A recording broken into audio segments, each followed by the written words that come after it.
Siddhartha. By Herman Hesse. Summary. Siddhartha, the handsome and respected son of a Brahmin, lives with his father in ancient India. Everyone in the village expects Siddhartha to be a successful Brahmin like his father.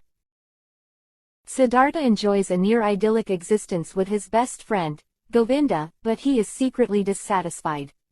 He performs all the rituals of religion, and he does what religion says should bring him happiness and peace. Nonetheless, he feels something is missing. His father and the other elders have still not achieved enlightenment, and he feels that staying with them will not settle the questions he has about the nature of his existence. Siddhartha believes his father has already passed on all the wisdom their community has to offer, but he longs for something more.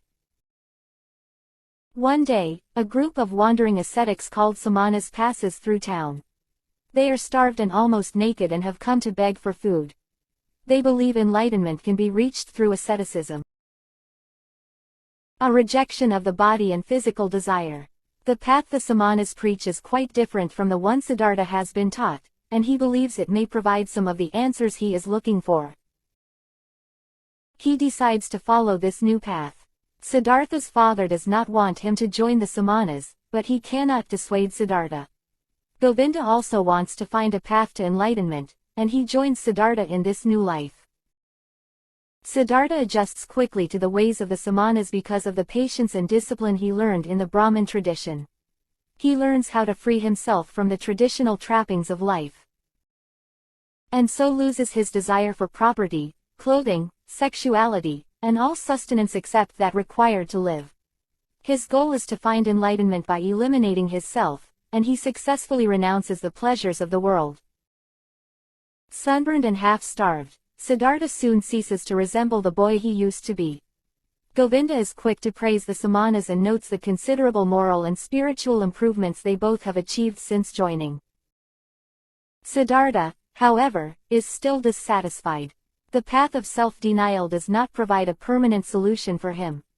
He points out that the oldest Samanas have lived the life for many years but have yet to attain true spiritual enlightenment. The Samanas have been as unsuccessful as the Brahmins Siddhartha and Govinda left behind. At this time, Siddhartha and the other Samanas begin to hear about a new holy man named Gautama, the Buddha who has attained the total spiritual enlightenment called nirvana. Govinda convinces Siddhartha they both should leave the Samanas and seek out Gautama. Siddhartha and Govinda inform the leader of the Samanas of their decision to leave. The leader is clearly displeased, but Siddhartha silences him with an almost magical, hypnotizing gaze.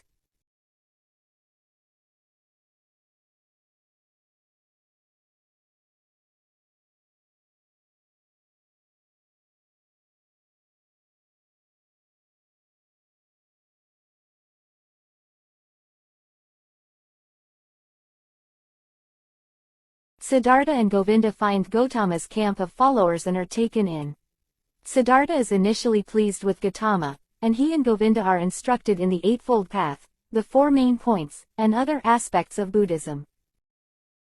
Siddhartha realizes Buddhism will not give him the answers he needs. Sadly, he leaves Govinda behind and begins a search for the meaning of life, the achievement of which he feels will not be dependent on religious instruction. Siddhartha decides to embark on a life free from meditation and the spiritual quests he has been pursuing, and to instead learn from the pleasures of the body and the material world. In his new wanderings, Siddhartha meets a friendly ferryman, fully content with his simple life. Siddhartha crosses the ferryman's river and comes to a city. Here, a beautiful courtesan named Kamala entrances him. He knows she would be the best one to teach him about the world of love, but Kamala will not have him unless he proves he can fit into the material world. She convinces him to take up the path of the merchant. With her help, Siddhartha soon finds employment with a merchant named Kamaswami and begins to learn the trade. While Siddhartha learns the wisdom of the business world and begins to master the skills Kamaswami teaches him, Kamala becomes his lover and teaches him what she knows about love. Years pass, and Siddhartha's business acumen increases. Soon, he is a rich man and enjoys the benefits of an affluent life. He gambles, drinks, and dances, and anything that can be bought in the material world is his for the taking. Siddhartha is detached from this life, however, and he can never see it as more than a game. He doesn't care if he wins or loses this game because it doesn't touch his spirit in any lasting way. The more he obtains in the material world, the less it satisfies him, and he is soon caught in a cycle of unhappiness that he tries to escape by engaging in even more gambling, drinking, and sex. When he is at his most disillusioned, he dreams that Kamala's rare songbird is dead in its cage. He understands that the material world is slowly killing him without providing him with the enlightenment for which he has been searching. One night, he resolves to leave it all behind and departs without notifying either Kamala or Kamaswami. Sick at heart, Siddhartha wanders until he finds a river. He considers drowning himself, but he instead falls asleep on the riverbank. While he is sleeping, Govinda, who is now a Buddhist monk, passes by. Not recognizing Siddhartha, he watches over the sleeping man to protect him from snakes. Siddhartha immediately recognizes Govinda when he wakes up. But Govinda notes that Siddhartha has changed significantly from his days with the Samanas and now appears to be a rich man. Siddhartha responds that he is currently neither a Samana and now appears to be a rich man. Siddhartha responds that he is currently neither a Samana nor a rich man. Siddhartha wishes to become someone new. Govinda soon leaves to continue on his journey, and Siddhartha sits by the river and considers where his life has taken him. Siddhartha seeks out the same content ferryman he met years before. The ferryman, who introduces himself as Vasudeva, radiates an inner peace that Siddhartha wishes to attain. Vasudeva says he himself has attained this sense of peace through many years of studying the river. Siddhartha expresses a desire to likewise learn from the river, and Vasudeva agrees to let Siddhartha live and work beside him. Siddhartha studies the river and begins to take from it a spiritual enlightenment unlike any he has ever known. While sitting by the river, he contemplates the unity of all life, and in the river's voice he hears the word. One day Kamala the courtesan approaches the ferry along with her son on a pilgrimage to visit Gautama, who is said to be dying. Before they can cross, a snake bites Kamala. Siddhartha and Vasudeva tend to Kamala, but the bite kills her. Before she dies, she tells Siddhartha that he is the father of her 11-year-old son. Siddhartha does his best to console and provide for his son. But the boy is spoiled and cynical. Siddhartha's son dislikes life with the two ferrymen and wishes to return to his familiar city and wealth.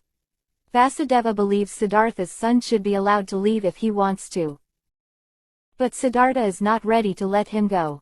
One morning, Siddhartha awakens to find his son has run away and stolen all of his and Vasudeva's money.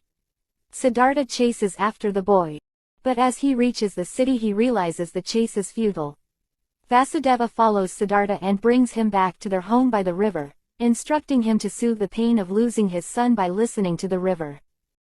Siddhartha studies the river for many years, and Vasudeva teaches Siddhartha how to learn the many secrets the river has to tell.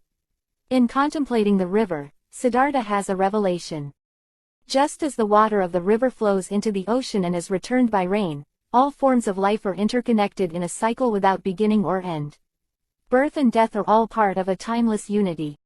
Life and death, joy and sorrow, good and evil are all parts of the whole and are necessary to understand the meaning of life. By the time Siddhartha has learned all the river's lessons, Vasudeva announces that he is through with his life at the river. He retires into the forest, leaving Siddhartha to be the ferryman. The novel ends with Govinda returning to the river to seek enlightenment by meeting with a wise man who lives there. When Govinda arrives, he does not recognize that the wise man is Siddhartha himself. Govinda is still a follower of Gautama but has yet to attain the kind of enlightenment that Siddhartha now radiates, and he asks Siddhartha to teach him what he knows.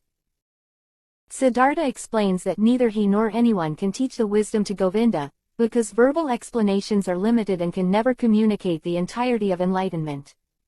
Instead, he asks Govinda to kiss him on the forehead, and when Govinda does, the vision of unity that Siddhartha has experienced is communicated instantly to Govinda. Govinda and Siddhartha have both finally achieved the enlightenment they set out to find in the days of their youth.